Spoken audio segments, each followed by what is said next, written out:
Hey, we made it. Segment 8, the last one. It's a big one for 15 minutes. We're going to cover spring rates to pull bar placement. A lot to be talked about in 15 minutes, so pay attention. Some good stuff. If you made it to the end, I appreciate you guys. Like and share and comment. Help us to grow our channel. We appreciate all you do. God bless you.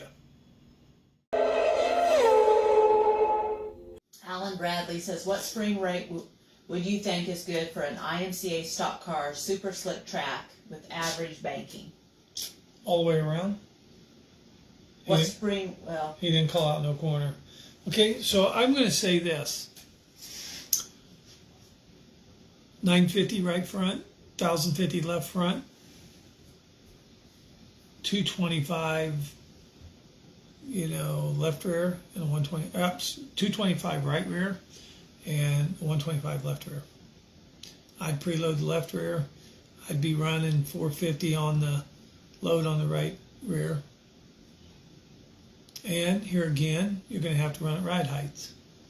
IMCA's got a ride height rule. Guys, we're going in there running at lower ride heights on heavier springs, which means the spring was cars kind of sitting on top of their spring, and they were driving into the rate, okay, which means they're on 1,000, 1,100 pound spring, but they're in a softer part of it, okay?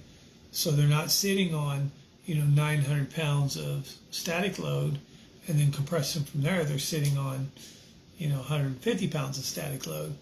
So they had a more manageable spring for their shock valving, so basically they could control their car better. Wade Wagenblast said, is there an average with a 25 series shock over a 15 series shock for an IMCA stock car?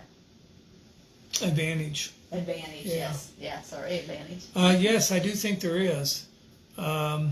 Weirdly enough, when we first started, we did a lot of 20 series stuff. And then we developed the 25. And most of those cars back in the day were modifieds. I don't think that really matters. But when we come out with the 25s, people would be like, oh, I want to do that. And I like, okay, what do we need to fix to make your car better? And they would be like, I don't know, just, you figure it out. You do something. Okay, well, without any information, made it kind of hard. So I would build the same valving, and then all them guys come back and go, oh wow, this new valving's way better. And I'm thinking it's the same valving, but I didn't really say anything because it's too hard to explain. This is the difference between gas volumes and how the gas volume treats the oil column, and I do believe for that the 25 series stuff is better. Now, we can do a base valve in both the 15 and the 25. So I think in that case, you could utilize both of them. If you're doing it in a non-base valve scenario, I think the 25 is better. If you're doing it in a base valve scenario, I think, a base valve 15 is better than a 25 non-base valve. Okay, so if you tear up a 15 series, you're going to be replacing the body, the base valve, and all the parts that go along with it because they're affixed into the tube. If you tear up a 25 series body, we can replace just the body. It does not affect the base valve. We can also take the base valve in and out of the 25 series where we can't really do it very well. We can take it out of a 15. No, we're not even going to do that. Once it's in a 15 series, it's in a 15 series. So if for some reason your tractor motor come in and put 100 loads of clay on and didn't decide to pack it in, and you got a rough racetrack, you might want to pull the bumps out or the base valves out until the track gets smoothed out and then put them back in. So the 25 has been very good to us on a stock car. Very good. And the 15 series has been very good on street stock. They have to run that down there. And, like we won the Street Stock Nationals, national points this year with Ricky Idem. And Ricky told me that 6 of the top 10 were on a combination of our stuff. So I feel like, and it's all 15 series stuff. So I feel like that's a great thing. We may not have the most, but we got guys in that class that are running that stuff, and they're doing very, very well. So I would recommend trying to get you into the base valves, whether it's a 25 or a 15. That's all the questions. Okay, how long have we been going on? It's about 5. Okay, so real quickly, I think I'll read a couple of these. Somebody asked about tire rub. I see this on stock cars. Okay, tire rub on a shock, on a front shock. On a twin tube, it'll pop the bag. On a gas shock, depending at the height, it may pop the O-ring. Okay, I've seen it pop the O-ring. If nothing else, it's just going to put a lot of heat in your oil and probably make that corner start failing. Okay, once it cools off and everything, if it was just heat issue, it'd be all right. If it pops the O-ring in the divider, it'll never be all right. So Johnny Val asked, I guess maybe I missed it. He said adjusting right rear load tuning at the track. Okay, so if your car is loose on exit, okay, your options are to add load to the right rear, and it's going to take this kind of adjustment to get the load in there. So you're not going to put turns in the right rear. That is never going to put load in the right rear. Okay, everybody says I put a couple turns in the right rear. Well, you didn't put load in. You raised your ride heights. Okay, so virtually you're just taking load out on the racetrack. So you're not gaining anything. You're going backwards. You either got to put lead on the right rear to compress that spring more so it has more load, or you need to do 2 in, 2 out, 1 in, 1 out. That's how you're going to get. But at the end of the day, if you do 2 in, 2 out, you have to be back at ride height. Okay? In a modified, you're only going to be able to do 2 in, 2 out once before you run out of weight to move. Cars are not heavy enough. Some of them cars down south are 2,500 pound race cars. If that's the case, you can do it twice. There are some mods down there, I think they're in 2,800 pound deal. So you could do it more than that. 3,000 pound car, you got a lot of weight to play with. Weight is your friend. So if you don't, you're going to have to put lead on it. Okay, so you want to have enough load in the right rear to get the tire around the corner. Okay, but it's not always the load. Could be bar angle. Maybe you got too much bar angle on the car and it's picking the right rear up. Maybe the pull bar is too far to the right. It's picking the right rear up.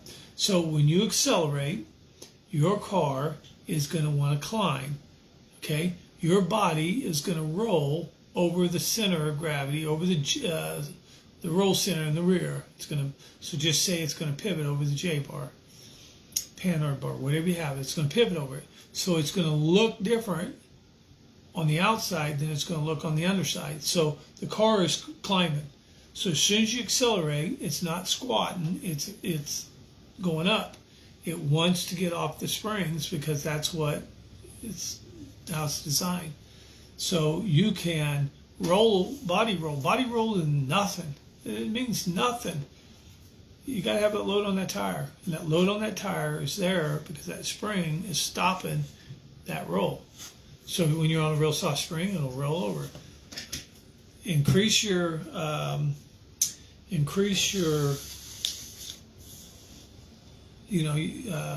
load, your load number. Increase your right rear rebound.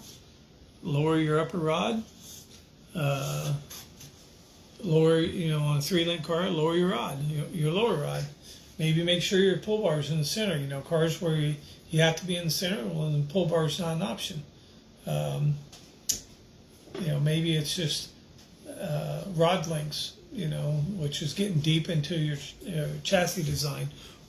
Rod length is going to determine how the load from the pull bar is, which tire is going to see it first.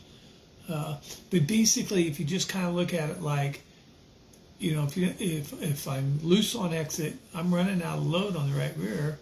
I need to get load in it, so I need to either hold it there longer. Yeah, I probably need to hold it there longer. You know, rebound. But if my load is here again, if your load's too light, you're gonna overwork your right rear, and you're gonna be loose. So I mean, I hope that answers that question. I know he had texted me that too, but I mean, you know, and if it's a feel deal, you know, so let's say the driver's complaining about feel. It's like, I can't hook the right rear up, you know. To me, that's more of a feel deal, okay? And if he's slicking off, you know, hard to get a hold of, maybe sandy racetrack or just crappy surface, you know, then you might need to move the weight up in the car to induce more load. So weight is the next, you know, weight is something that'll fix a lot of race cars, and it's never going to be like a shock, because we're never going to have lead gurus, okay? We're never going to have guys selling lead unless it's a chassis builder, because it's too heavy to ship, and you guys won't buy it. But lead is the best friend you have. Right now, lead is one of your best friends. There's a lot of shock stuff going on out there, probably a lot of bad shock stuff going on out there. And I'm sure there's a lot of good stuff going on. But when the car slows down, the weight transfer slows down, the load at the tire slows down, and nothing wants to work.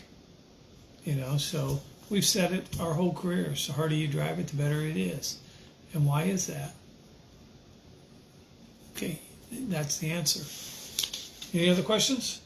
No, that's all. Okay, I'm going to show you these spring loads. You know, here's a measuring the spring in the car. You know, it's a 13-inch 225. It's a 10.5. It's a 10.5. That means it's compressed 2.5. You take the 2.5 times the rate of the spring, and it gives you the load of the spring. Okay, that's in the car. This is outside the car. I want 375 pounds of load, and I'm running a 225 spring. I divide them. The load I want by the rate gives me how much the spring is compressed. Okay, same thing when you're trying to set the left rear, same thing when you're trying to put turns in. So if I got to figure out how many turns I need to put in the car, I got to subtract how low I am on load, how much load I need, and divide it, and then 8 turns per inch. So, you know, you can figure out whether I need to be 1 turn. There is a deal on our website, bsbgofast.com, in a blog that tells you a load change per revolution per spring rate. You should print it out, put it in your notebook, take it to the racetrack. You can just open it up, find your spring rate, boom, there's your answer. Really, really simple. While you're there, print out the bump stops so you guys can run bump stops. You know, how much load, how much am I getting into it? This foam bump looks like a foreign object, but it's just a spring. It's just in a different form. So there's spring rates form on our website. You know, you can utilize that information for your better. Let me see here.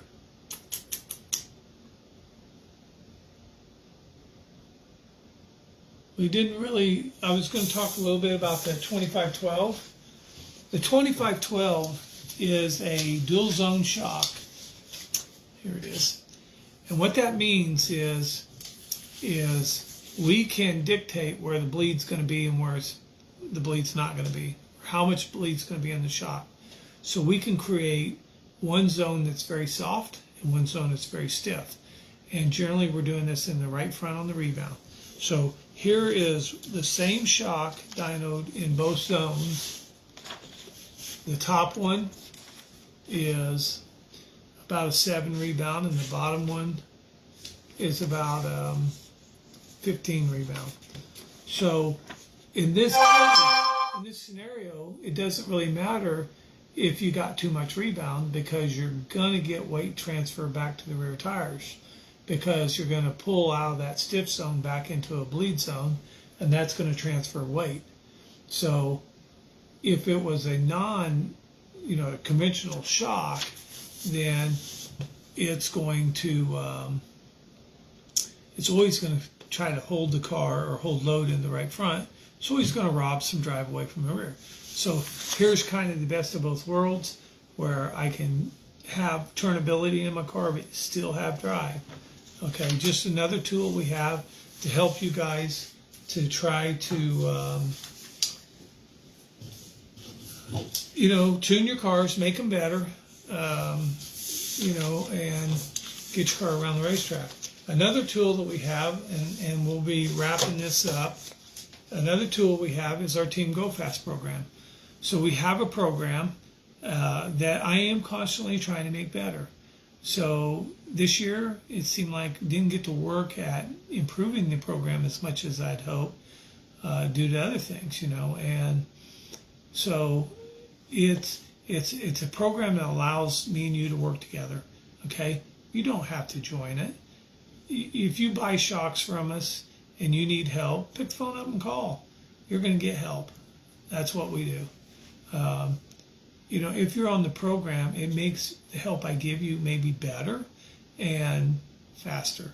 So it makes my job a lot easier by joining, So I've had guys join for the insurance value, for the reinsurance value. I've had guys join year after year and never really participate. They just know that they could if they needed to, Some guys do it because, it's their way of paying forward, and helping out. So it's really cool. But the truth of the fact is if you get in the program, you operate the program, it is it's only going to be good if you want it to be good. I can't make it good for you. Okay, I can't do it for you. So if you get in the program and you do the program, your outcome or the availability to have results for your outcome is tremendous. Okay, now I've had guys, start at the back and go to the front, based on the program, But I have guys that have potential to race super well that are utilizing the program just to keep them focused. It helps us to stay out of them rabbit holes. It helps us to make good decisions. And when we first started doing this for ourselves, that's what we really noticed was,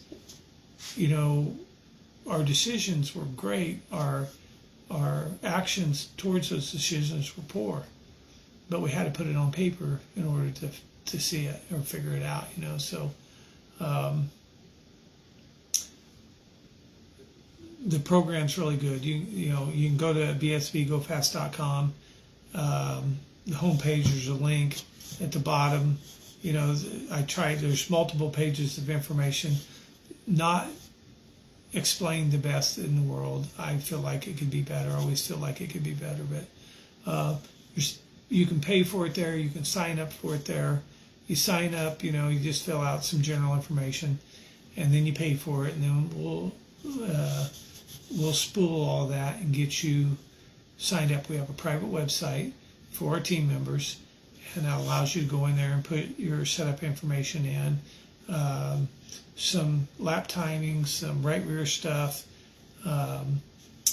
squaring the car, things that we need to be doing, and when you see somebody go in there, they've squared the car and they've measured the right rear stuff, then you know that they care. They're really trying to make their program better, When you see somebody that put their name on a form and then that was it, it's not that they don't care. It's just that it just makes it a lot more work, because we've got to go through and find that problem, So that's what we're trying to do is fast track finding the problems when we have them, and keeping guys focused on the path in which we're taking.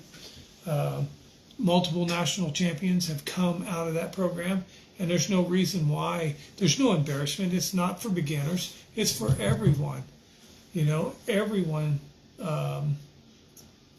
national champions are on the program. That's what it's about. Just doing the thing. We do these things, and I enjoy doing them. I enjoy helping people. I enjoy talking about racing, and for that reason, I guess I don't want to see them ever end. But can you think of anything that we might need to add? My wife is here today on a Saturday helping. I appreciate her. She's generally the one that you guys get when you call. Her name's Yvette, so say hi to her when you call. It's a team effort, it takes her, me, the whole team here at VSB. And you guys, it takes you guys, to keep to build this thing, so that's what we want to do. We want to build a program that's good for you guys. So when you show up at the racetrack, people know you come to win, so if we can do that to help you, call us. If you want to talk about a shock program, we go through your car, so have, spring rate, scale numbers, shock valvings, have stuff ready, so we can kind of go through your car, talk about what your car is, so we can understand what your car is, to understand what we need to make your car do. And, we'll discuss your driving style a little bit.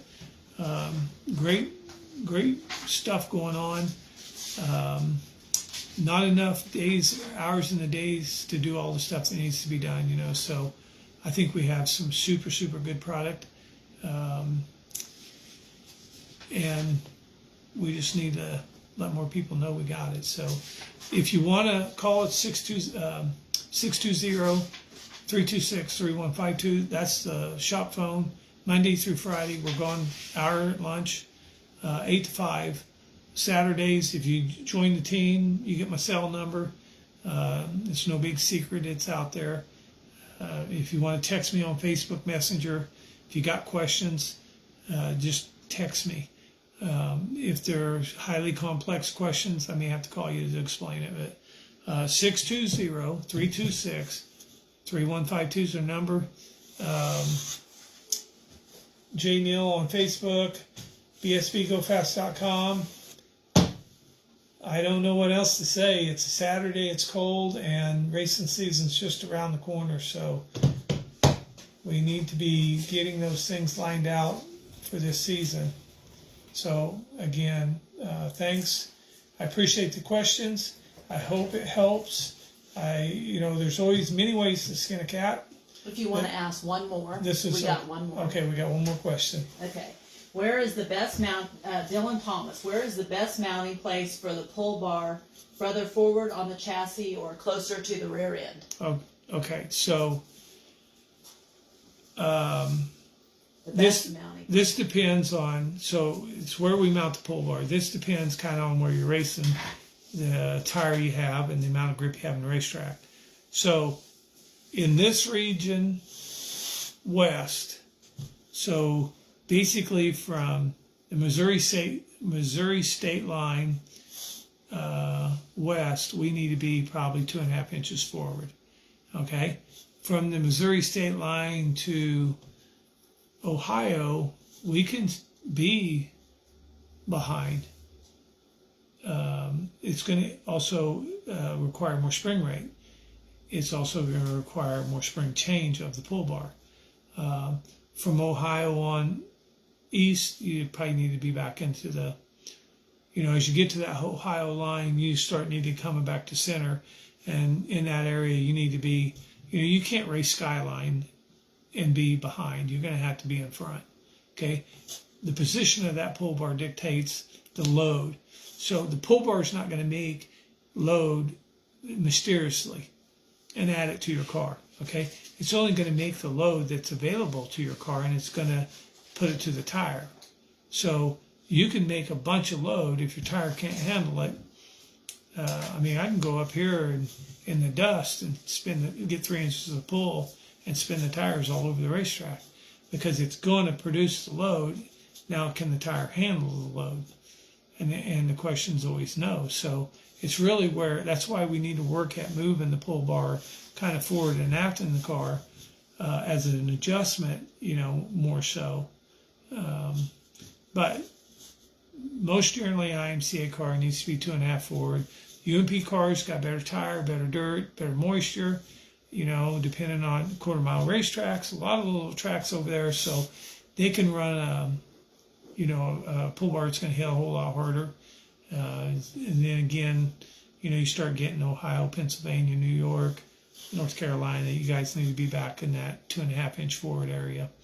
And that's all pretty much subject to that 11 to 12.5-inch up number that I believe is from center line. I don't know if it's a center line of the pinion or center line of the axle. That pretty much like brackets we have. The brackets we have, when you put them on, there's indicators on there that are 90.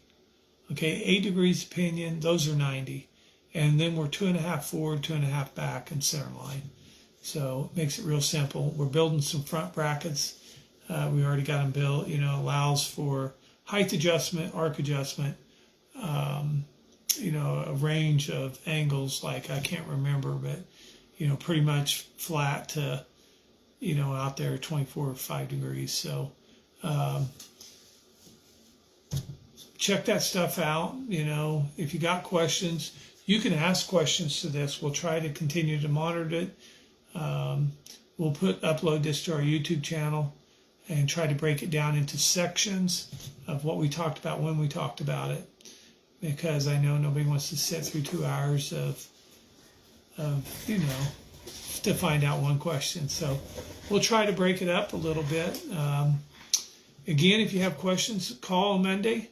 I'd love to have you guys on our team. I'd love to work with you guys. We're here to win, to win championships, win races. And a win sometimes is just being better, So if a guy gets better and that keeps him racing for another 5 years, that's a win to me. So I appreciate you guys. We love you. God bless you. We'll see you next time.